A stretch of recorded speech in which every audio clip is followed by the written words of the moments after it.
Mọi người đang tập trung ở sảnh để chuẩn bị đi tham quan phòng thí nghiệm.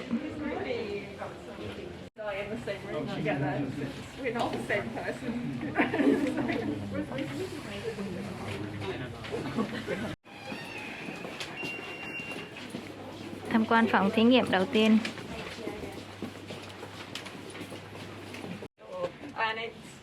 Yeah, it is. Yes, it is. And in a nutshell, we've got histology here, bacteriology, and virology at the end, and other labs either side. So maybe so why we say cellular is as opposed to molecular, which is more DNA stuff. So we deal with bigger things. Yes. Yes. Is that everybody in? Yes. Yes.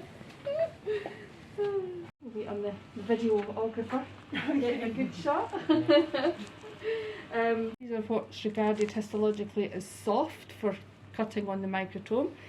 So these give us very few problems, and that consists of the liver, the heart, the kidney and the spleen, for example. I don't know if you can see all the way down there. Okay.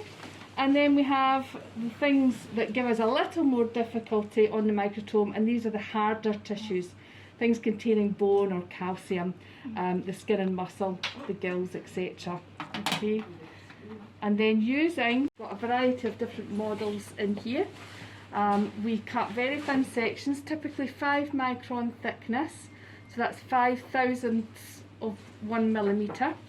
And we float them out onto a heated water bath here, pick them up on a clean glass microscope slide, and then after 1 hour in a drying oven they're taken through for staining. So the routine stain, the universal stain again, is called hematoxylin and eosin, and we have that set up. Okay.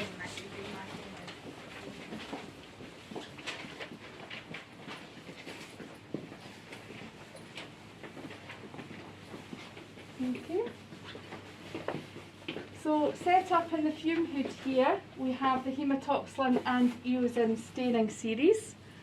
This is the hematoxylin dye here, and this is the eosin, and as Joanna has said, we end up with a sort of pink-purple stain depending on the tissue and the uptake of the dyes. Before we can do that, we have to take the wax out of the tissue section using xylene or another solvent. We rehydrate, put it through the staining series, and then we dehydrate, and then at the end of the process we need to apply a glass cover slip we use a product called Pertex, and it's really just like a glue, a resin, to stick on the cover glass and make a permanent mount. Okay, so once the slides have dried, then usually either the researcher takes them away to look at them, or Johanna does the sort of diagnostic samples that we have. But the students do these all themselves for their project. Absolutely. Which is kind of why we're showing at this point. Yep. So examine at the same time. Oh, thank you. The big white box at the back. There's actually a microscope in there, hidden, and it takes the slides and scans them, and then. You broke the. It is a game changer, yeah. It's only. You're in this corridor. This is classified as a 2 organisms. Okay, so hazard group 1 would not pose any harm to human health. However, hazard group 2 has the potential to do such. So we need a little shaker. We have a number of different incubators with a range of temperatures depending on whether you have a bacteria that prefers 15 degrees, for example, or one that prefers 28 degrees. So we also have microscope, but generally either shaking liquid cultures in here or solid agar goes into the incubators. Our media prepping bacteria that perhaps only 20 minutes of where excluding bacteriology. The bacteriology coats are a different type. This is a standard lab coat, as we call it. The bacteriology coats are called a Nghie style, and that's completely enclosed at the neck and at the cuff, and that's to protect your is also the processing room for the histology. And also where we do our destruction of all our biohazard waste. So the large equipment in the left-hand side is our waste autoclave. So everything that comes out of bacteriology has to be sterilised by destruction, and then it can be safely disposed. The movement of, for example, the shower room in case you have any spillage, and then straight through is the actual culture room, which you. This week, didn't Yeah, you did it this week with Simon. Yeah. So what we do is we separate all the areas out. So when you do your extractions are in one room, you do your master mix, so you do plates, which is in here. You either run it in a light cycler or you can run it in PCR machines. Similar to what you do along the lake. And then inside, if we go quickly into cell culture. Next month, and we're getting a new one as well. And so we prepare all the cell cultures in here, and this is physically separated from where any viral work would be. Okay, so that's why it's called the clean room. So you would always work in your cabinets, you would view your cells down the microscope, okay? And then you'd have a range of incubators that you would use to incubate your cells at the temperature that you require. This is the inverted one. This is an inverted microscope, yeah. So it's upside down, so you can look at plates in your flasks. And then we have a binocular one here, which is for fluorescence. This one can actually do fluorescence as well. You can put the camera on the eyepieces, and then you can just directly take the picture of what the virus looks like growing on the cells. Okay? Now, if you want to actually see the virus, that's a whole different ball game. Okay? Yeah. Because what you're looking at at before, and then you embed it and send it away, and you can cut it for EM. And you could hopefully, but you would never really do that unless you knew you had virus. Because it's a bit of a needle in a haystack. Alien viruses, she's finished that part of the work now. Can I leave? Okay, this is probably one of the most boring labs you're going to look at in your whole trip, okay? Because you probably already at the same time we would put that up on a fish farm, and then that would take the wind speed and direction.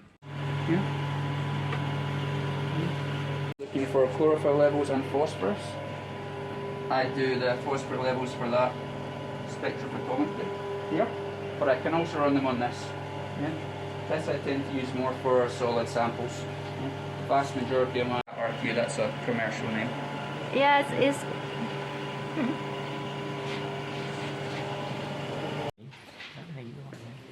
biết. Đây là phòng học là chính. Các phòng trước đấy là chuyên để nghiên cứu, làm đề tài. Phòng này mình hay học thực hành.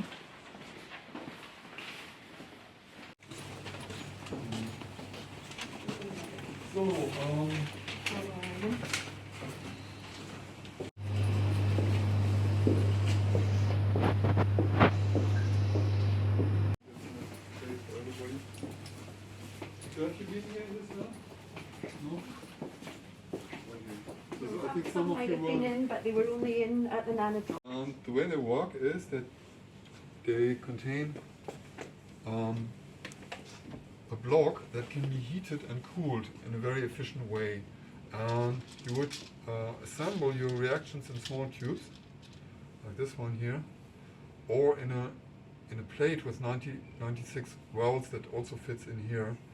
And then the content of the tube will be heated and cooled in a systematic way, depending on how you program the machine.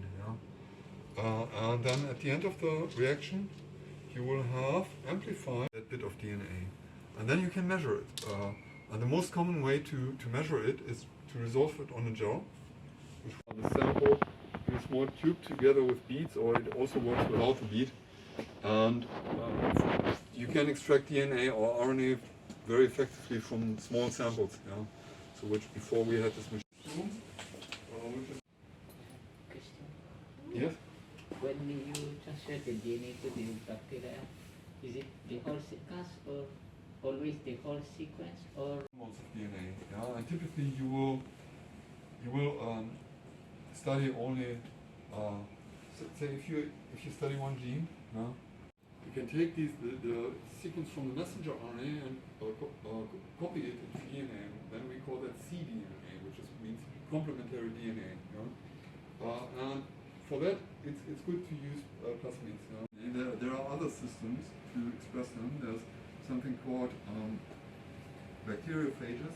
So you have that's all kind of like classical molecular biology, which is a little bit superseded by the new sequencing methodology. So when I was learning about molecular biology 20 years ago as a postdoc, things are essentially like the easy and most common method. But if you are interested in getting larger fragments of DNA, so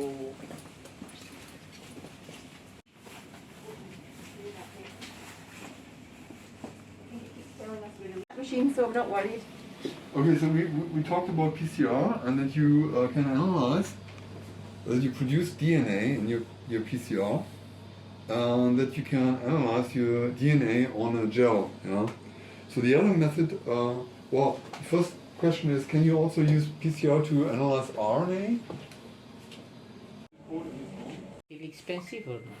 Well, I mean, you wouldn't necessarily use it for diagnostics. Yeah, for diagnostics, we would use often tests that just detect a specific mutation or a specific DNA sequence. Then you don't. Phòng thí nghiệm cuối cùng.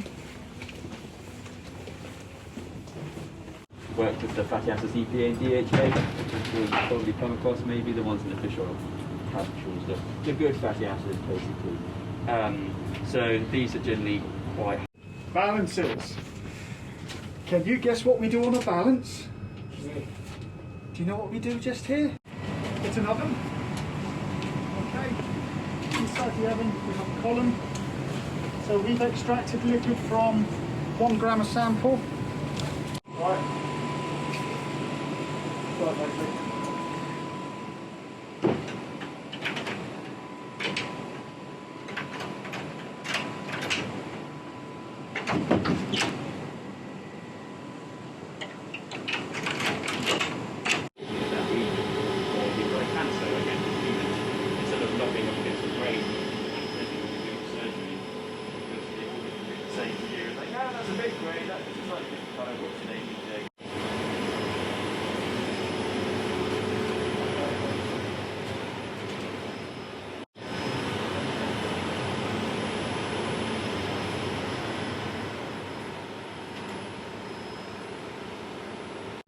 But also in terms of other nutrients, so like Glab, as I always call it, it's not basic, but